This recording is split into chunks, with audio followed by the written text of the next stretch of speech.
बात रखने के लिए अवसर दिया है, इसलिए मैं आपका बहुत बहुत आभार व्यक्त करता हूँ। इस नए संसद भवन में मैं आप सभी माननीय सांसदों का भी हृदय से स्वागत करता हूँ। ये अवसर कई मायनों में अभूतपूर्व है।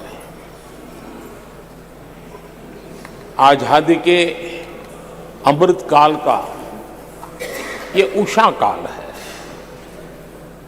और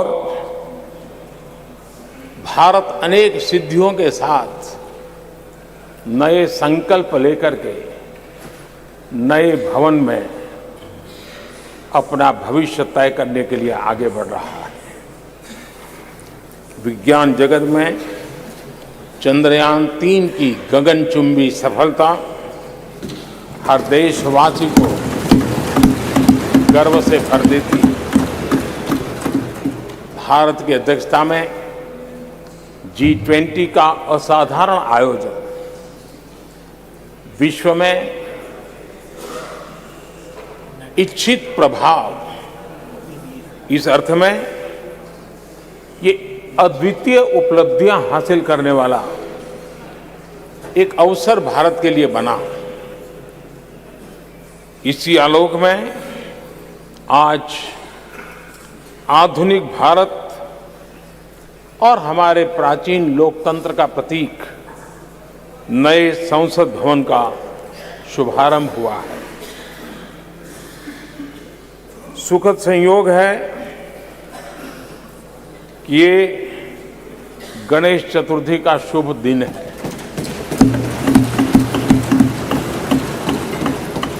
गणेश जी शुभता और सिद्धि के देवता है।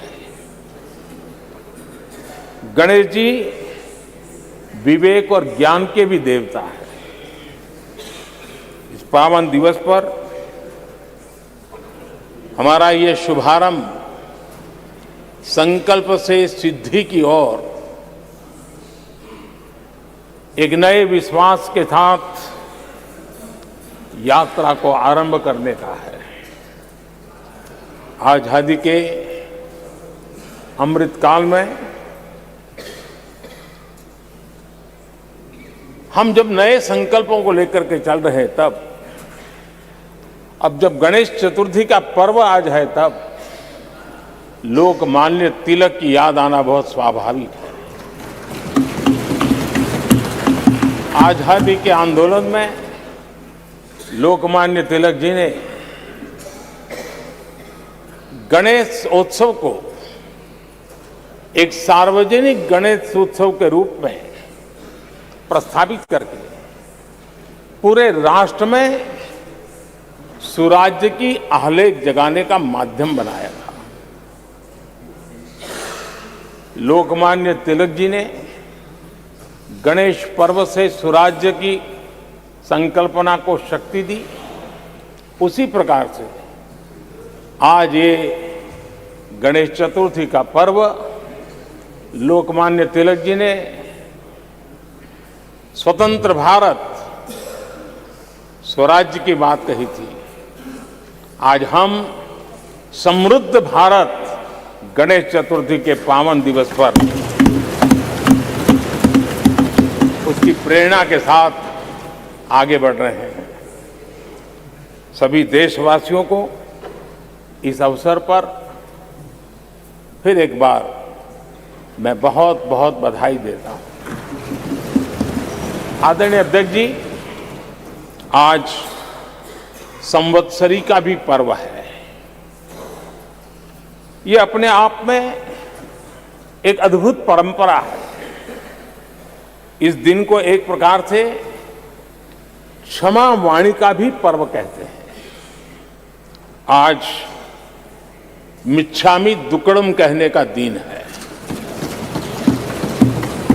ये पर्व मन से, कर्म से, वचन से अगर जाने अनजाने किसी को भी दुख पहुंचाया है तो उसकी क्षमा याचना का अवसर है।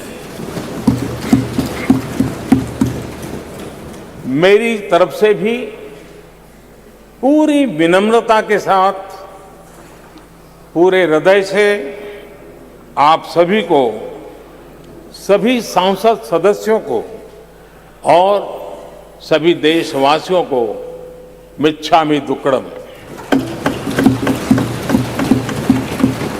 आज जब हम एक नई शुरुआत कर रहे हैं, तब हमें अतीत की हर कड़वाहट को भुलाकर आगे बढ़ना है। इस स्पिरिट के साथ जब हम यहां से,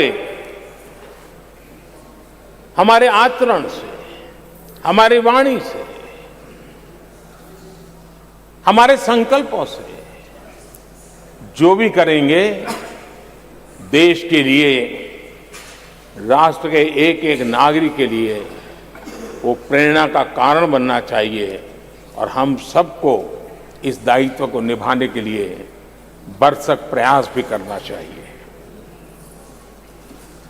आदरणीय अध्यक्ष जी, ये भवन नया है,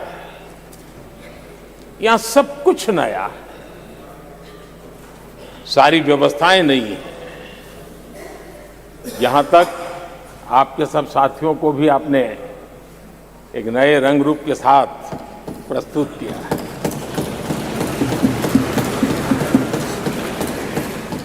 सब कुछ नया है, लेकिन यहां पर कल और आज को जोड़ती हुई एक बहुत बड़ी विरासत का प्रतीक भी मौजूद है। वो नया नहीं है, वो पुराना है और वो आजादी की पहली किरण का स्वयं साक्षी रहा है, जो आज अभी हमारे बीच उपस्थित है। वो हमारे समृद्ध इतिहास को जोड़ता है और जब आज हम नए सदन में प्रवेश कर रहे हैं, संसदीय लोकतंत्र का जब ये नया गृह प्रवेश हो रहा है, तो यहां पर आजादी की पहली किरण का साक्षी, जो आने वाली पीढ़ियों को भी प्रेरणा देने वाला है, वैसा पवित्र सेंगोल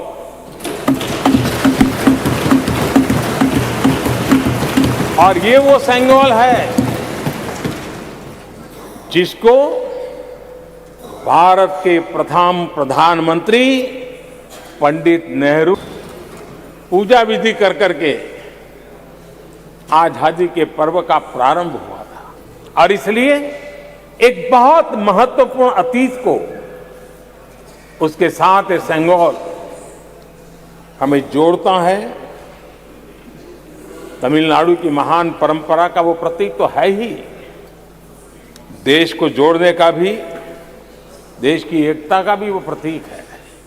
और हम सभी माननीय सांसदों को हमेशा जो पवित्र सेंगोल पंडित नेहरू के हाथ में शोभा देता था, वो आज हम सबकी प्रेरणा का कारण बन रहा है।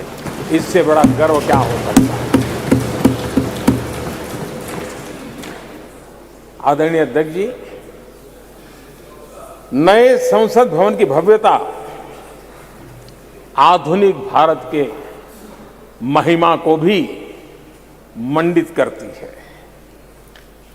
हमारे श्रमिक, हमारे इंजीनियर्स, हमारे कामगारों, उनका पसीना इसमें लगा है और कोरोना काल में भी उन्होंने जिस लगन से इस काम को किया है, क्योंकि मुझे कार्य जब चल रहा था तब उन श्रमिकों के बीच आने का बार बार मौका मिलता था और खास करके मैं उनके स्वास्थ्य को लेकर के उनसे मिलने आता था।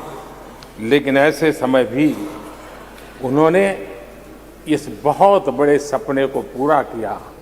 आज मैं चाहूँगा कि हम सब हमारे उन श्रमिकों का हमारे उन कामगारों का, हमारे इंजीनियर्स का हृदय से धन्यवाद करें, हृदय से, क्योंकि उनके द्वारा निर्मित भावी पीढ़ियों को प्रेरणा देने वाला है। और 30,000 से ज्यादा श्रमिक बंधुओं ने परिश्रम किया है, पसीना बहाया है इस भव्य व्यवस्था को खड़ी करने के लिए, और कई पीढ़ियों के लिए ये बहुत बड़ा योगदान है। माननीय अध्यक्ष जी, मैं उन श्रमयोगियों का नमन तो करता ही, लेकिन एक नई परंपरा का प्रारंभ हो रहा है, इसका मुझे अत्यंत आनंद है। इस सदन में एक डिजिटल बुक रखी गई है, जिस डिजिटल बुक में उन सभी श्रमिकों के पूरा परिचय इसमें रखा गया है, ताकि आने वाली पीढ़ियों को पता चलेगा कि हिंदुस्तान के किस कोने से कौन श्रमिक ने आकर के इस भव्य इमारत को, यानी उनके पसीने को भी अमरत्व देने का प्रयास इस सदन में हो रहा है। ये एक नई शुरुआत है, शुभ शुरुआत है, और हम सब के लिए गर्व की शुरुआत है। मैं इस अवसर पर 140 करोड़ देशवासियों की तरफ से, मैं इस अवसर पर लोकतंत्र की महान परंपरा की तरफ से हमारे इन श्रमिकों का अभिनंदन करता हूं। आदरणीय अध्यक्ष जी, हमारे यहां कहा जाता है, यत् भावो तद् भवति, और इसलिए हमारा भाव जैसा होता है वैसे ही कुछ घटित होता है। यद् भावो तद् भवति।